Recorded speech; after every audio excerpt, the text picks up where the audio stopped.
हसन बसरी के पास बगदाद का खलीफा पहुंचा। उसने कहा मुझे ज्ञान लेना है यार, मेरे पास सब कुछ है दुनिया का, मैं तब भी रोता रहता हूं और तुम्हारे पास कुछ भी नहीं है, तुम नाचते रहते हो, मुझे यह कला सीखनी है। बोला सिखा देंगे, हमें कौन सी दिक्कत, सिखा देंगे। बोला कल आना, कल सुबह आओ 6 बजे। हसन बसरी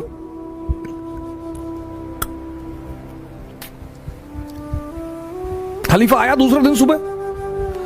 तो बसरी ने कहा देखो एक शर्त है, पहली शर्त कि जो भी मैं तुमसे कहूंगा वो तुम करोगे, क्रॉस क्वेश्चन नहीं करोगे, और अगर तुम समझ गए तो तुम मेरी वाली अवस्था में आ जाओगे। और उसने कहा ठीक है बताओ क्या करना है।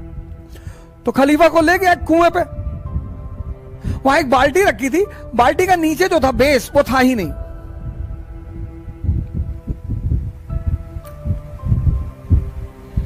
बोला ऐसा करो, पानी भरो इसमें और खेत तक पहुंचाओ।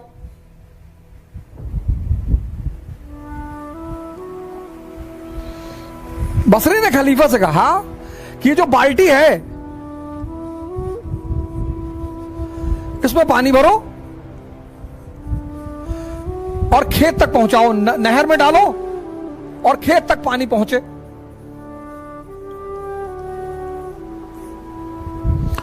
खलीफे ने कहा यार ये तो पागल आदमी है, इसमें भैया पानी कैसे भरेगा। लेकिन अब चूंकि शर्त का मामला था तो खलीफा ने पानी भरना शुरू किया। वो बाल्टी ऊपर आए ही ना, सारा पानी नीचे ही निकल जाए।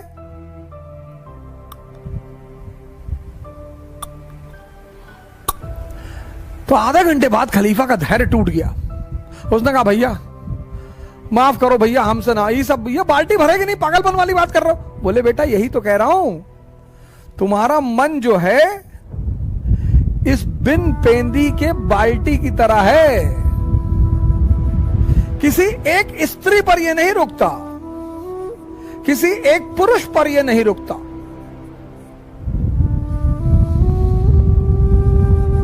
इसका मन जब बस चले तो पूरे दुनिया की स्त्रियों से विवाह कर ले, लेकिन डरता है कि पीटेंगे लोग, तो बड़ी आदर्शमयी बातें करता है यार। दूसरे की स्त्री को नहीं देखना चाहिए और खुद आंख फाड़ के देख रहे हैं।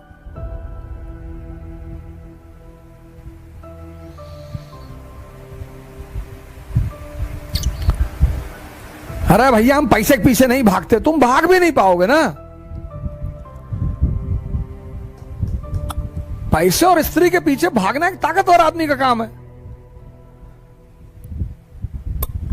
तुम अपने पीछे तो भाग ही नहीं पाते, उसके पीछे कैसे भागोगे। तो आपकी जो एनर्जी है उसको ये सब चूस लेता है, तो आपकी एनर्जी आपके गोल तक पहुंच ही नहीं पाती। आपको पता ही नहीं चलता कि आप पर डे, आप देखो रात में, शाम को, आज हमारे जो मित्र हैं, भाई बहन हैं, वो क्यों इतना नशा कर रहे हैं, रात में नींद नहीं आती, क्योंकि ये जो है ये सारी एनर्जी को चूस लेता है।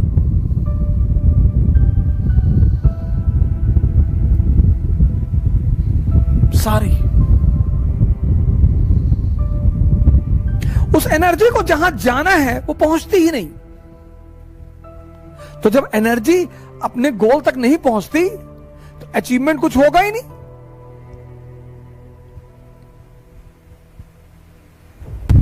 अब इस अंधेरे से तुम्हें कौन निकालेगा? गुरु।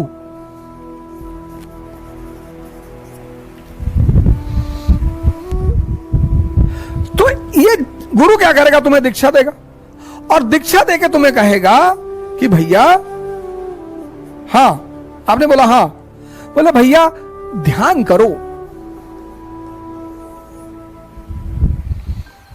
ध्यान के चरण, ये दूसरा बड़ा महत्वपूर्ण पहलू, फेसेस। पहला फेस यही इंपॉर्टेंट है सर, मन को समझना या देखना।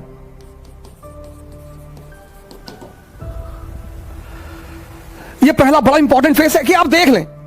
आपने अलार्म लगाया सुबह 4 बजे का और शाम को आप एकदम ताव में है कि बस कल 4 बजे कुछ भी हो जाए, खत्म सारी नाटकबाजी। और रात में आप एकदम ताव में है कि कुछ नहीं, कल चाहे जान देना पड़े लेकिन सुबह उठना है। अलार्म लगाया आपने, सुबह 4 बजे अलार्म बजा। अब आपके इस मन ने यह नहीं कहा कि नहीं उठना है ना, ये तो ये कहेगा ही नहीं, ये इसकी खूबसूरती है सर, ये नहीं कहता ही नहीं। ये आपसे पता क्या कहेगा कि 5 मिनट यार, 5 मिनट में कुछ बिगड़ता है? आपको भी लगता है कि हाँ यार 5 मिनट में क्या, 4 बज रहा, 4-5 पे उठ जाएंगे सर। आप इसकी चालाकियां समझो सर।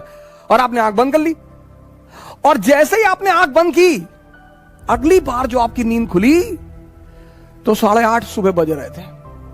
मजा तब आएगा सर, तभी आपको जलील करेगा कि देखो तुम उठ ही नहीं पा रहे हो, तुमसे कुछ। और पूरा दिन आपका भारी रहेगा, आपको पता नहीं चलेगा, क्योंकि ये जलील कर रहा है ना अंदर से। आप उखड़े हुए हैं, पूरे दिन पढ़ाई नहीं हो पा रही। अब अगर वहीं पर ही आपसे कहते कि चलो यार आज कोई बात नहीं, कल कर लेंगे, ना जलील करेगा ये आपको। पूरा दिन आप डिस्टर्ब रहेंगे। ये बार बार कहता रहेगा 4 बजे उठ ही नहीं पाए, 4 बजे उठ लिए होते तो 5 घंटा पढ़ लिए होते। अरे तो भैया 8:30 बजे से 5 घंटे पढ़ लो, वो करने ही नहीं देगा वो। ये इसकी चालाकियां हैं। इसकी जो चालाकियां हैं सर, उनको देखना बहुत बड़ी बात है। मन को समझना बहुत, यही इसीलिए हिंदुस्तान में एक शब्द है दर्शन। फिलॉसफी के लिए जो हमने वर्ड बनाया है वो है दर्शन, देखकर। Learning by seeing. Western philosophy love for knowledge, उनकी डेफिनेशन अलग है। हमारी फिलॉसफी का जो वर्ड है दर्शन, लर्निंग बाय सीइंग। बुद्ध ने किसी यूनिवर्सिटी में नहीं सीखा स्पिरिचुअलिज्म, देखा। क्या देखा? एक ओल्ड मैन को देखा, एक डेड बॉडी को देखा, एक बीमार आदमी को देखा और एक सन्यासी को देखा। वहां से क्यूरियोसिटी पैदा हुई। हमारी तो एजुकेशन पॉलिसी ने हमारी क्यूरियोसिटी को तो मार ही डाला। दर्शन। अगर आप मन की इन छोटी छोटी चालाकियों को पकड़ने लगे सर, छोटी छोटी,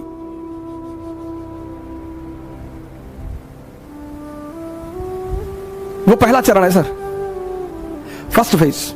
और एग्जाम्पल देगा कि अभी 21 साल उम्र है, अभी तो हम पापा भी कह रहे थे अभी कोई ज्यादा जरूरी नहीं है, अभी तो 21 ईयर एज है, अगली बार दे लेंगे। इसके टालने की आदत है सर। ये जो पहला फेस है इसका, वो बड़ा क्रूशियल है, क्योंकि उस माइनोट चीजों को पकड़ना, आप उनके प्रभाव में आ जाएंगे सर। वो 30 साल पुराना मन है, याद रखिएगा, और आप एकदम नए हैं। ये पहला फेस होता है सर। हर अच्छी चीज को कल पे टाल देगा, हर। आप ट्राई करके देख लो। योगा करना है कल से, कल सुबह उठेंगे, ये नहीं 11 बजे उठे तो चलो 11 बजे ही करेंगे, 12 बजे उठे 12 बजे करेंगे, 1 बजे उठे 1 बजे करेंगे। नहीं, तुरंत कह देता अब तो 1 बज गया, दोपहर हो गया, दोपहर में ऑक्सीजन लेवल कम होता है, साइंस कहती है, तो चलो कोई बात नहीं, अब कल से कर लेंगे। ये मना तो करेगा नहीं सर। इसकी सबसे प्यारी बात है, ये किसी भी काम को मना नहीं कर, आपकी किसी बात को मना नहीं करेगा, पर करने भी नहीं देगा। सबसे मजेदार बात, आपकी किसी बात को मना नहीं करेगा, पर सर ये करने नहीं देगा।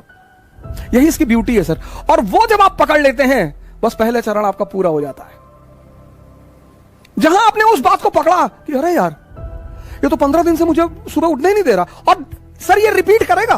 दूसरे दिन शाम को भी आप कहेंगे कि कल तो उठना ही है। हाँ कहेगा, बिल्कुल एकदम उठना है, और 3:50 पे उठना है। फिर सुबह वही नाटक कर देगा। ये पहला चरण है, बड़ा क्रूशियल चरण है, बड़ा प्यारा चरण है सर, इसकी चालाकियों को पकड़ना सर। अब दूसरा चरण बड़ा इंपॉर्टेंट फेस है सर। ये इंपॉर्टेंट है, ये और इंपॉर्टेंट है सर। ये फेस तो बहुत लोगों को तो समझ में नहीं आता, खुद ही से जान ही नहीं पाते लड़ाई किससे हो रही है। उस फ्रस्ट्रेशन को वो दूसरे के ऊपर उतारते हैं। सर इस दुनिया में हर आदमी अचीवमेंट चाहता है सर, आइडेंटिटी चाहता है हर आदमी, लेकिन जब वो अपनी ऊर्जा को लगा नहीं पाता तो फ्रस्ट्रेशन आती है, डिप्रेशन आता है। मां बाप से झगड़ा कर लेगा, भाई बहन से झगड़ा कर लेगा, दोस्तों से झगड़ा कर लेगा, टीचरों, मतलब लग जाएगा कि आप।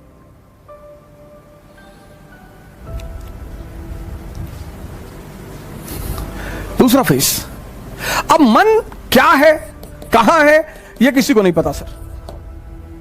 जब आप आंख बंद करते हैं ना, थॉट आती है, कहां से ये किसी को नहीं पता सर। हमको लगता है यहीं कहीं से आ रही है, पर स्पेसिफिकली कहां से, जैसे लीवर से क्या निकल रहा है हमें पता है, किडनी से क्या हो रहा है हमें पता है, हार्ट से क्या हो रहा है हमें पता है, लेकिन विचार कहां से आ रहे हैं?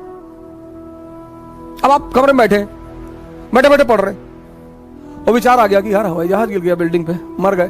अब आप बेचैन हो गए, बाहर निकल आए, बस आ गया थॉट, आ गया, आपको पता ही नहीं चला, थॉट आ गया। ये मन कहां है ये नहीं पता। तो जब पता ही नहीं कहां है तो उस पर वर्क कैसे करेंगे? ये बहुत बड़ा challenge. When you don't know what is mind and where is mind and from where thoughts are coming, how you will work on it? ये दूसरी बहुत बड़ी समस्या साधकों के सामने, पता ही नहीं विचार कहां से आ रहे हैं, बस आते हैं, बस आते हैं। और बहुत बड़ी बात, सब बहुत बड़ी बात, मन के कुछ अगर आप पहलू देखें माइंड के, एक तो पता नहीं विचार कहां से आते हैं, और विचार ऐसे आएंगे जैसे आपसे मैंने 1000 रुपए ले रखा है, आप मुझे फोन मिला रहे हैं, मैं नहीं उठा रहा हूं, तो ये विचार नहीं आएगा कि बेचारे का फोन खो गया होगा ना, विचार ये आएगा कि देखो पैसा लिए फोन नहीं उठा रहा है।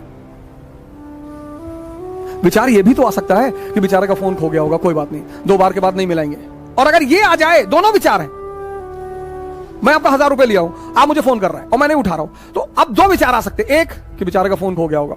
अब अगर विचार ये आ जाए तो आप रिलैक्स रहेंगे, लेकिन अगर विचार ये आ गया कि देखो पैसा लिए जानबूझ के नहीं उठा रहा है, तो आप फ्रस्ट्रेट हो जाएंगे। दोनों विचार, एक विचार आपको शांति दे रहा है और दूसरा विचार आपको अशांति दे रहा है,